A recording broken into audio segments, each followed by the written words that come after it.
Bouge-toi le cul maintenant. Et arrête d'être une merde. Parce qu'une fois que tu es au sommet de la montagne, tu ne peux pas aller plus haut. Parce qu'à l'autre bout de la souffrance, se trouve un monde que très peu de gens, très peu, ont déjà vu. La pire chose qui puisse arriver à n'importe quel être humain, c'est de devenir civilisé. Le seul moyen d'empêcher une machine de rouiller, c'est de la faire fonctionner. Et cette machine, c'est ton cerveau. Tu dois continuer à le défier, tous les jours. Je veux que vous réalisiez que cette vie est un grand jeu d'esprit. Et une fois que vous aurez appris à jouer à ce grand jeu d'esprit, ce n'est plus un jeu que vous jouez. C'est votre vie que vous vivez. Oh, t'es juste un peu plus gros. Non, mon gars, t'es obèse.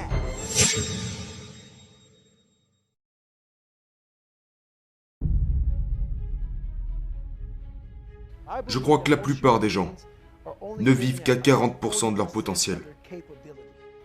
Donc, l'esprit nous impose des limites, comme une voiture. Si tu conduis une voiture, la voiture a un limiteur de vitesse. La voiture pourrait aller à 200 km/h. Mais le limiteur de vitesse pourrait être réglé à 150 km/h. Une fois que le limiteur de vitesse est réglé sur 150 km/h, la voiture veut y aller. La voiture veut y aller, mais ce foutu limiteur de vitesse lui dit 1-1. La limite, c'est 150. Nous avons en fait un limiteur dans notre cerveau. Et c'est un mécanisme de survie. Il nous protège de la douleur et de la souffrance. À la seconde où nous atteignons cette limite, notre esprit nous dit « Oh non, c'est pas marrant. Nous devons faire demi-tour. Nous devons nous asseoir et chercher quelque chose de plus confortable. » C'est un truc de l'esprit. L'esprit a l'avantage tactique sur vous. Tout le temps. À chaque moment de ta vie, l'esprit a une longueur d'avance sur toi. Pourquoi ?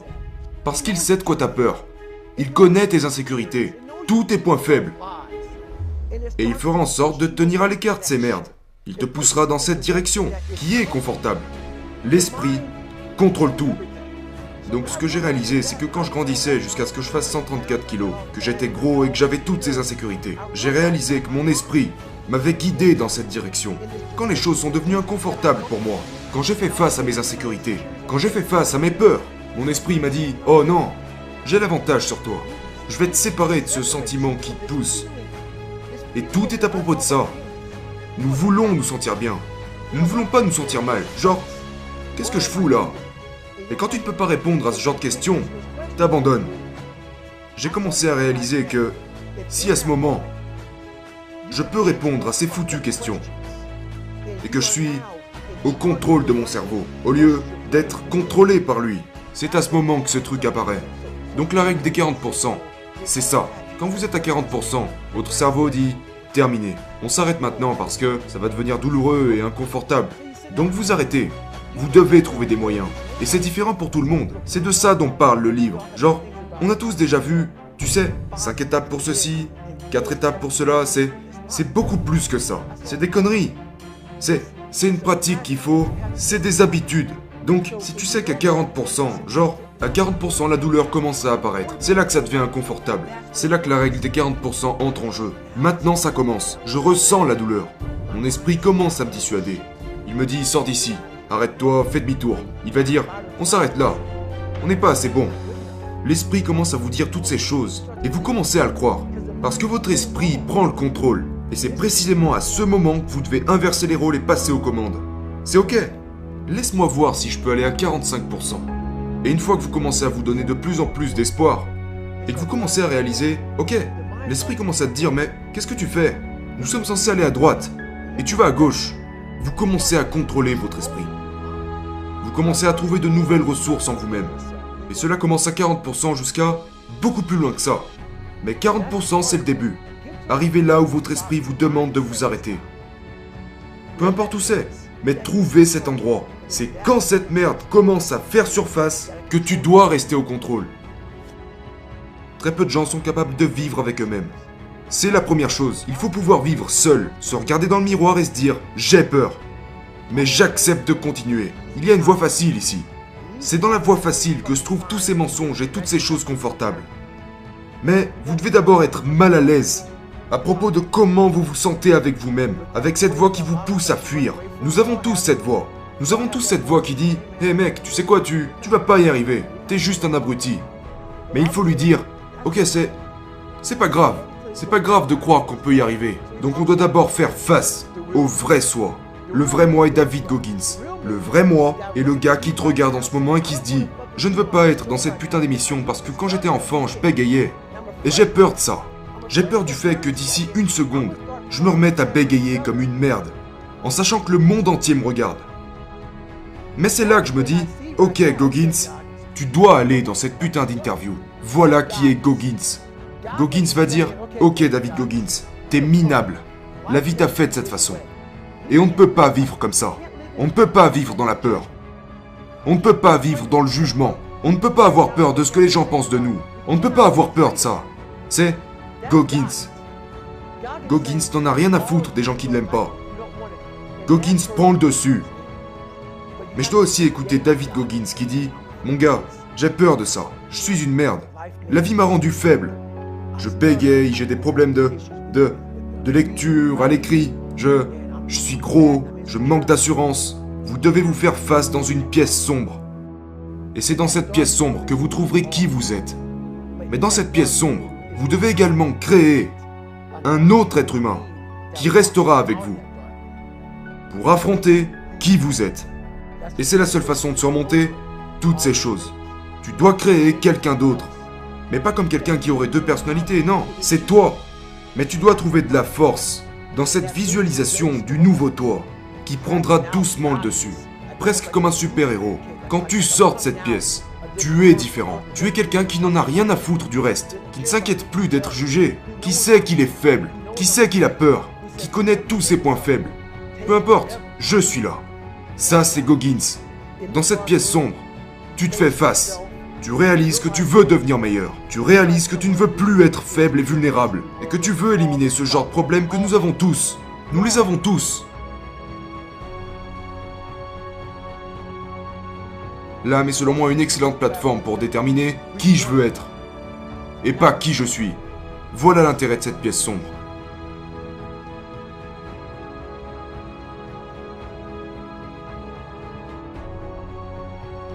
Je me suis regardé dans le miroir. Et ce que j'ai vu dans ce miroir a révélé beaucoup de mauvaises choses. Beaucoup de choses que j'essayais de cacher derrière une apparence. Je me regardais dans ce miroir en me disant « Mon Dieu mec, vraiment, tu crains. T'as créé un personnage. Ce n'était pas moi. Ce n'était pas qui j'étais à l'intérieur. Mais j'avais peur que quelqu'un découvre qui j'étais à l'intérieur. Donc, dans ce que j'appelle le miroir de responsabilité, j'ai vu qui j'étais vraiment. J'avais un niveau de lecture de 3e année. Et c'est quelque chose de difficile à admettre quand t'es au lycée, quand t'as traversé toutes ces années en copiant sur les autres. J'étais stupide. Les gens disaient « Oh, mais il a juste quelques troubles d'apprentissage. » Mais j'ai réalisé qu'ils se trompaient et qu'en réalité, j'étais feignant. Alors, je me suis traité moi-même de feignant. Je me suis traité de toutes les façons possibles. Je me suis appelé... J'étais juste honnête. J'étais honnête. Regarde-toi, mec. Regarde-toi. Ce jour-là, je suis devenu honnête avec moi-même. Chaque jour, je me regardais en face dans ce miroir. Je l'ai appelé le miroir de responsabilité. Qu'est-ce que je peux faire aujourd'hui pour changer ce que je vois dans ce miroir? Qu'est-ce que je vais faire aujourd'hui? Et en quelque sorte, j'ai arrêté de traîner avec ces mecs cool. J'ai enfilé un short pour aller à l'école en me disant « C'est ça que je porte maintenant. Et si ça te plaît pas, c'est pas mon problème. » Je devais absolument construire cette enveloppe supplémentaire. J'ai dû développer cette corne sur la totalité de mon corps pour résister à toutes ces moqueries et ces surnoms. Au fil du temps, je suis devenu gros et je suis revenu face à ce miroir. J'ai dit « Maintenant tu vas t'appeler comme ça, parce que je suis gros. » Et les gens ne veulent pas faire ça. Ils veulent qu'on leur dise « Oh, mais t'appelles pas comme ça, t'es pas gros. Ne dis pas que tu es stupide. Si tu ne te définis pas comme le vrai enculé que tu es, rien ne changera. Dans ce nouveau monde dans lequel nous vivons, nous voulons entendre « Oh, t'es juste un peu plus gros. » Non, mon gars, t'es obèse. Et il est normal de se qualifier d'obèse si c'est la réalité. Et c'est là que ça a commencé. Parfois, ce que je me disais était juste horrible. Mais je suis aussi fier de moi d'avoir pris en compte ce que j'ai vu dans ce miroir et d'y avoir remédié. Donc la première chose à faire, c'est que, une fois que vous l'avez réalisé, que vous réalisez que vous devez vous appeler tel que la personne que vous êtes, cette partie du chemin est très petite. Genre, tu ne vas pas te lever un matin Tu es de cette façon et la prochaine fois que tu te réveilles, hop, le tour est joué. Tu sais, les 5 étapes vers la grandeur. Non, ça se passe pas comme ça. Si vous lisez mon livre, c'est un dur travail quotidien. Comme là. Je dois être honnête avec toi, mec. Je tremble en ce moment du fait d'être assis là dans cette émission. Je suis un introverti. Vous devez traiter avec vous-même et vous faire face. Vous devez vous faire face tous les jours. Vous devez le faire chaque jour de votre vie. Donc vous dites, ok, genre, si t'es obèse, tu dois perdre du poids. Comment? La patience. Tu dois être patient dans le fait d'accepter qui tu es en ce moment. Je suis gros. Je ne m'aime pas. Accepte le fait que si tu perds 1 ou 2 kilos par semaine, c'est un énorme accomplissement. Tu dois vivre dans ton propre putain de monde. Vous ne pouvez pas vous comparer. C'est une course dans laquelle vous vous retrouvez complètement seul. Et c'est vraiment à propos de vous. J'avais des tonnes de post-it collés partout sur mon miroir. Je ne voulais pas être meilleur que John ou être aussi rapide qu'un tel. Ok David, hier t'as fait ça. Aujourd'hui, notre prochain objectif, c'est ça. Donc j'avais des objectifs annuels, hebdomadaires, des objectifs quotidiens, des objectifs pour chaque heure de la journée, et j'ai beaucoup menti en grandissant. Je voulais être accepté. Un des objectifs était passer une journée sans mentir. Passer un jour. Et puis, quand je mentirais à quelqu'un, je dirais « Hé mec, je m'excuse, je t'ai menti tout à l'heure. Est-ce que tu sais à quel point c'est dur d'aller retrouver quelqu'un et de lui dire que tu lui as menti ?» Donc j'ai trouvé ces moyens d'une absolue responsabilité. Genre, aujourd'hui, je devais courir ce matin. Avant de venir ici, pourquoi? Parce que c'est à propos de ça. L'esprit, le corps, l'entraînement.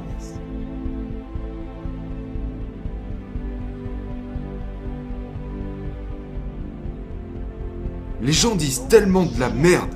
Genre, hey, je vais changer de vie, je vais faire ci, je vais faire ça. Es-tu responsable de ce que tu fais? Es-tu responsable? Je veux dire, es-tu au point à propos de ce que tu dis? Je le suis.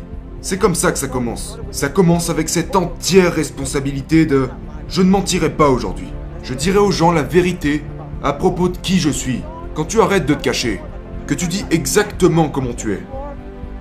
C'est le but de la vie. De pouvoir mettre ta vie sur un panneau d'affichage, sur la route la plus fréquentée ou l'autoroute la plus fréquentée du monde en faisant comprendre aux gens « Voilà à quel point je suis un enculé. Sachez-le. »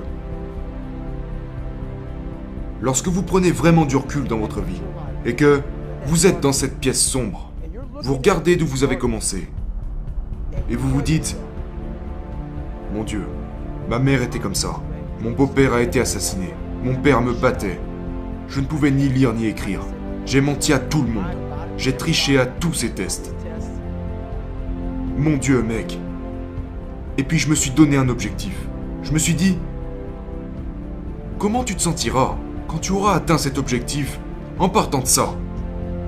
En partant de cet enfer ?» Beaucoup de gens partent avec un bon point de départ. Ils ont des bonnes fondations. Et si je pouvais quand même être meilleur qu'eux? Si tout le monde commence là. Ils sont déjà là. Et toi, t'es un putain de cul-de-jatte. Tu tiens même pas debout. Tu sais même pas marcher. Alors tu rampes. Et tu sais que ces gars n'ont pas vécu ce que t'as vécu. J'ai dû utiliser toute cette merde négative qui m'a rendu faible et horrible en tant que personne. J'ai dû utiliser ça comme un pouvoir en me disant « Tu vas devoir tenir le coup ». Et peut-être que c'est exactement ce dont tu as besoin.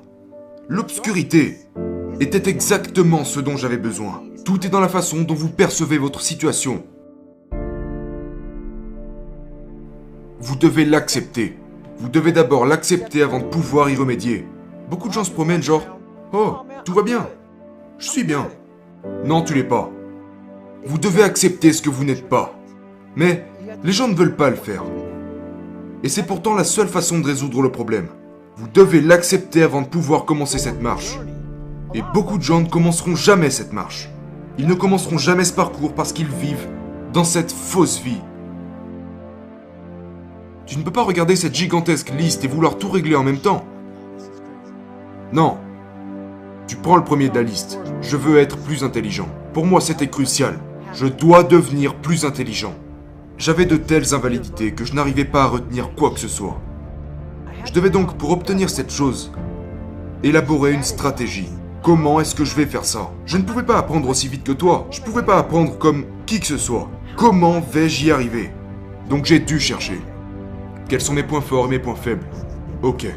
Comment je vais faire? J'ai trouvé un moyen de le faire. J'ai conçu une stratégie en fonction de mon approche à l'apprentissage, à cette époque. Disons que j'avais un gros manuel à étudier.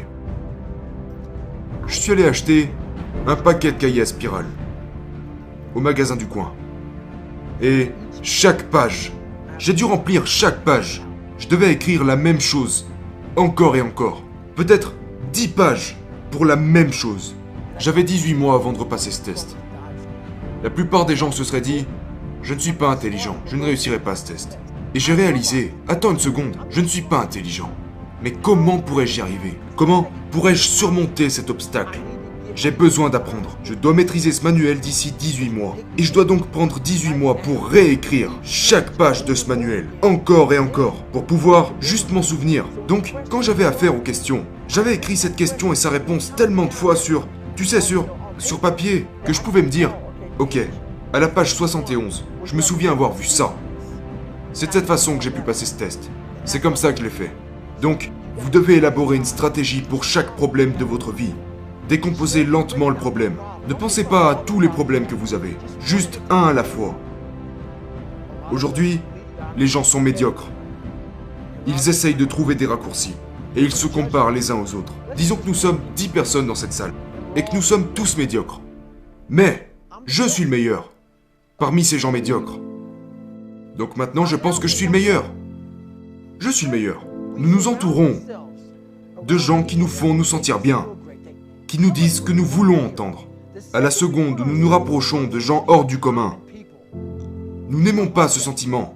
Nous ne voulons pas nous entourer de gens qui se lèvent à 3h30 du matin et qui nous réveillent en nous disant « Hey, bouge-toi le cul, on va courir !» On n'aime pas la difficulté. On veut s'entourer de personnes qui nous disent quand on se sent pas bien « Oh, c'est pas grave mec, prends un jour de congé.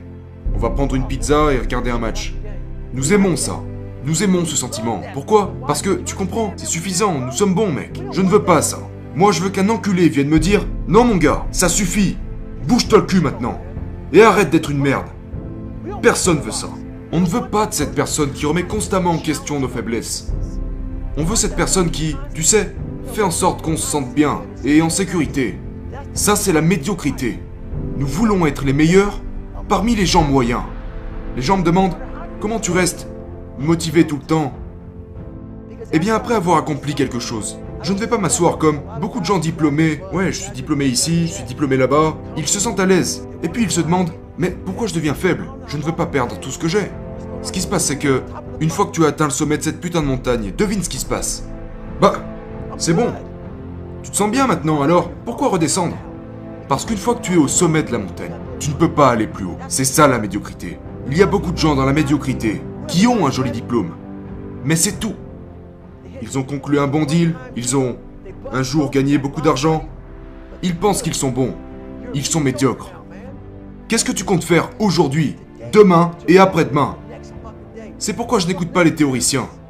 Je n'écoute pas toutes ces conneries. Je veux être le gars qui... Qu'est-ce qui va pas? Je suis fatigué. Pourquoi je suis fatigué? Parce que demain, je vais refaire la même merde une fois de plus. Peu importe ce que c'est. Peu importe si ça me donne la nausée, que je suis malade, que ça me fait mal. Ça ne s'arrête pas. Et c'est la personne que j'ai décidé de devenir. Une personne qui a acquis des connaissances. Qui a acquis des connaissances par la souffrance. Parce qu'à l'autre bout de la souffrance, se trouve un monde que très peu de gens, très peu, ont déjà vu. C'est un monde magnifique. Parce que c'est là que tu découvres qui tu es. Et tu ne le trouveras pas ailleurs. Tu le trouveras à l'opposé de... Comme pendant ma course de 160 km où j'ai couru pendant 24 heures. Là, je me suis trouvé. À l'autre bout de cette putain de course. À la fin de ces 19 heures, j'ai vu... Waouh. Il y a un autre monde là-bas. Que je n'avais jamais vu. Qui est dans mon esprit. Et voilà le problème de la médiocrité. Elle est contagieuse.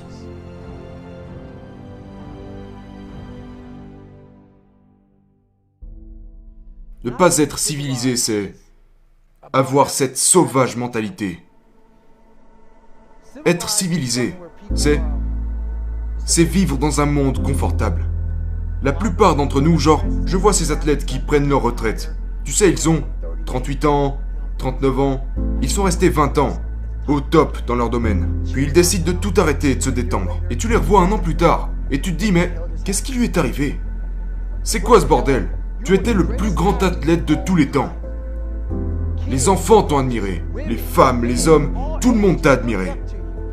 Tu étais au sommet, et lorsque t'as pris ta retraite, ton esprit s'est dit... Tu t'es civilisé. La pire chose qui puisse arriver à n'importe quel être humain, c'est de devenir civilisé. Tu étais la personne la plus redoutable qui n'ait jamais vécu. Déjà, crois pas que ça va durer. Tu dois te réveiller. Et même si tu te dis être retraité, y a pas de retraite. Tu dois montrer l'exemple chaque jour de ta putain de vie. Cette civilisation est tellement à l'aise. Les gens veulent ce sentiment. Ils veulent être à la retraite. Ils veulent ça. Ils ont besoin de ça. Ils pensent qu'à ça. Les gens adorent me mettre une étiquette du genre « Mon Dieu, mais tu es juste câblé différemment. » Je suis pas câblé différemment. Tu sais à quoi je pense maintenant? Après avoir surmonté ce truc de bégaiement et tout ça, tu sais à quoi je pense maintenant? Je vais devoir me bouger le cul demain matin et refaire la même merde une fois de plus. Je vais devoir quitter cette interview et aller m'étirer pendant 2h30. Je déteste cette merde. Mais je vais la faire. Je dois constamment renforcer cette mentalité de victime. Je dois la renforcer chaque jour. Je dois faire cette merde. Pourquoi? Parce que si tu t'arrêtes de faire quelque chose, tu perds cette chose. Le seul moyen d'empêcher une machine de rouiller, c'est de la faire fonctionner. Et cette machine, c'est ton cerveau. Tu dois continuer à le défier, tous les jours. Qu'est-ce que les gens vous demandent le plus souvent? Comment est-ce que j'ai fait? Comment je suis capable de faire ce que je fais au quotidien? Comment combattre les démons? Parce qu'ils m'entendent parler et ils pensent que je joue un rôle, mais c'est réel. Comment je combats mes insécurités, toutes ces choses. Et je fais ça tous les jours. Je fais ça tous les jours. Je suis à la recherche d'un sentiment. Je ne suis pas à la recherche d'un trophée. Je ne suis pas à la recherche de l'amour. Je ne cherche pas plus d'abonnés sur Instagram ou sur les réseaux en général. Quand j'ai commencé ce voyage, il y a des années, j'ai réalisé que je voulais devenir quelqu'un. Quelqu'un à la recherche d'un sentiment. Un vrai sentiment de victoire. Pour moi. Et seulement pour moi. À la seconde où j'ai fait taire le monde entier, j'ai réalisé qu'en réalité, j'étais seul dans ce monde. Je me bats dans cette course, seul. Personne ne connaît la vérité à propos de ce que j'ai vraiment fait. Je m'en fous si quelqu'un le sait. Je me fous que les gens comprennent. Je suis un introverti. Toute ma vie, j'ai été un introverti. Et j'aime ça à propos de moi. C'est ce qui me sert de carburant. Je me considérais comme la personne la plus faible de la planète Terre. Mon but, dans ma vie, était de devenir l'homme le plus dur qui n'ait jamais existé. Et c'est pour ça que ces choses ne peuvent pas me blesser. Parce qu'il s'agit de ça, de tout ce que vous pensez pouvoir devenir. Vous devez faire de ces rêves une réalité, mais c'est la partie la plus difficile, de faire de ces rêves une réalité. C'est là que le dur travail entre en jeu. Les gens me demandent, comment continuez-vous à grandir chaque jour? Vous devez faire de ces insécurités, de ces peurs, comme quand je pesais 134 kilos. Je n'avais pas de motivation, mais je vais devenir un imbécile. C'est quoi ton problème? Tu t'es regardé dans une glace? Je n'étais pas genre motivé à devenir un imbécile. J'ai été un enfant angoissé, apeuré. J'ai dû regarder mes insécurités et mes peurs et trouver de la motivation à travers ça. Nous cherchons tous des passions. Tout le monde parle de ça. Vous avez un putain de sac rempli de ça, tout autour de vous, toutes ces insécurités, toute cette merde. Vous devez plonger en profondeur dans cette merde. Parce que tout y est. Toute l'énergie et le carburant dont vous avez besoin est en fait en vous-même. Tout est là. Et vous avez déjà beaucoup de choses à faire pour y surmonter. C'est là que j'ai trouvé, dans mes propres insécurités, c'est là que j'ai trouvé la motivation. Et c'est la chose la plus puissante au monde.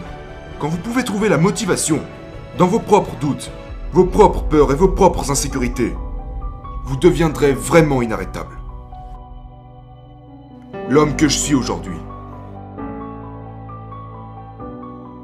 c'est la vraie version de moi-même. Mais je suis une personne très philosophique. Et je vais faire ça très rapidement. Je crois à une force supérieure. Je ne connais pas son nom, je ne sais pas d'où elle vient ni quoi que ce soit. Disons qu'il y a un homme là-haut. ou une femme, ou peu importe. Et il a un tableau. Et quand t'es né, il écrit David Goggins. Né le 17 février 1975, à 6h du matin. Et il écrit ma vie depuis là-haut, puisqu'il peut tout voir. Mais il sait aussi ce que je suis censé être. Il sait qui je suis censé devenir. Tu meurs, et t'arrives au soi-disant paradis. T'arrives au paradis, tu fais 134 kilos. Retraité en tant qu'exterminateur de cafards. Ok, très bien, c'est juste un travail, peu importe. Je monte là-haut, et Dieu me regarde et me donne ce tableau.